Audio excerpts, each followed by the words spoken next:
Hello, it's Fellonius again, and it's Sunday again. No, I'm not going to talk about barbecues. I'm going to talk about that hole in the front of a vehicle who is using water coolers to cool their engines. That grill.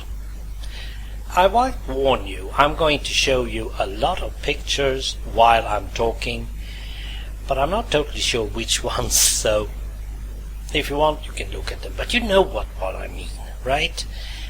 Back in the 50s, even the 40s I must say, the grill, especially on American cars, was something special.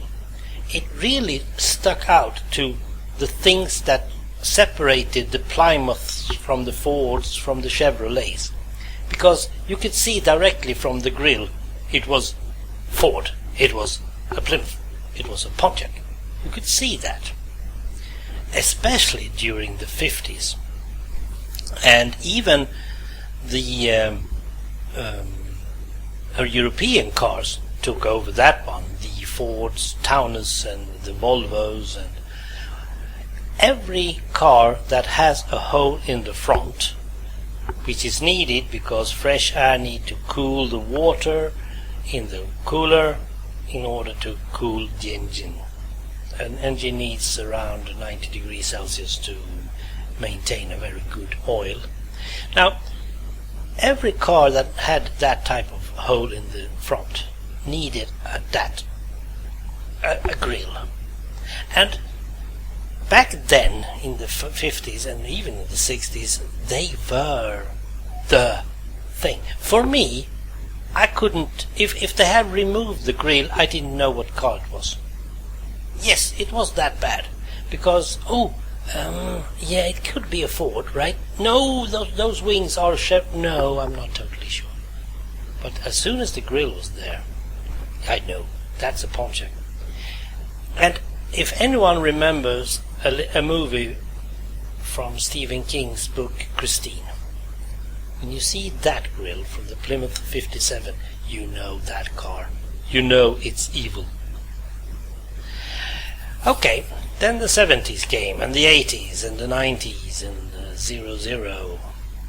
And if you're really trying to remember cars back in the 70s, 80s, 90s, and so on, you don't remember them much, do you? They have the same grill, everyone. They have the same carrosserie as well. All of it looks the same, but especially the front.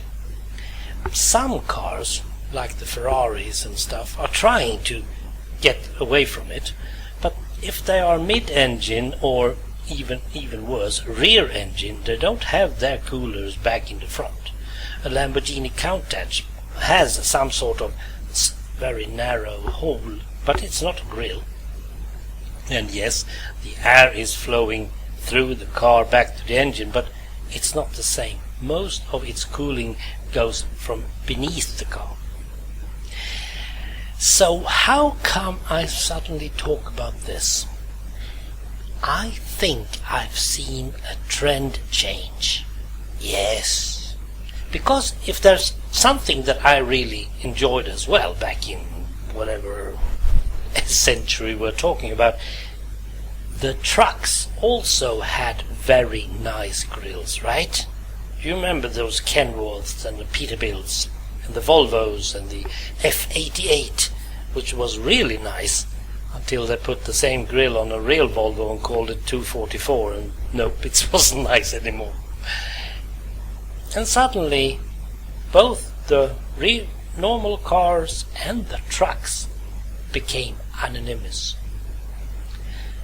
But on the road, just some weeks ago, I saw a special grill.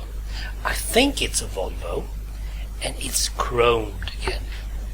Yes, one of the big things in the 50s was you had to have a chromed grill.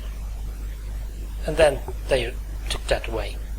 I have seen a chromed grill on a truck, a Swedish truck. Okay, I think it's a Volvo, but still, it looks amazing. No, I'm not going to use the word awesome, because that's a bit too much. It's just cars. Hello. I mean, what? But it looks amazing.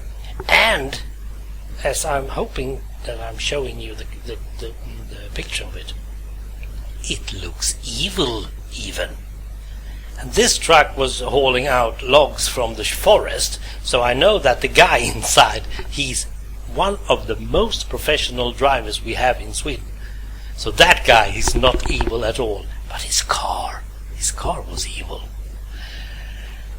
And I hope that this is a trend change. I hope that we are going to see some more of this.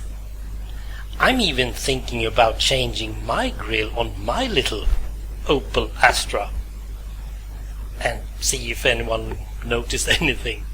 I hope I can. I can't even remember what I have. It is that bad. I don't even remember how my front looks on my car. That's bad. Well, we'll see about that. But I hope, because that will give them a better chance of selling cars again. I think that's eye candy that I like. I don't like cars otherwise, but the grill is the thing that gives me the shivers when it comes to cars. Okay, Stephen King and Christine has something to do with it, but still. Thanks for listening. Bye.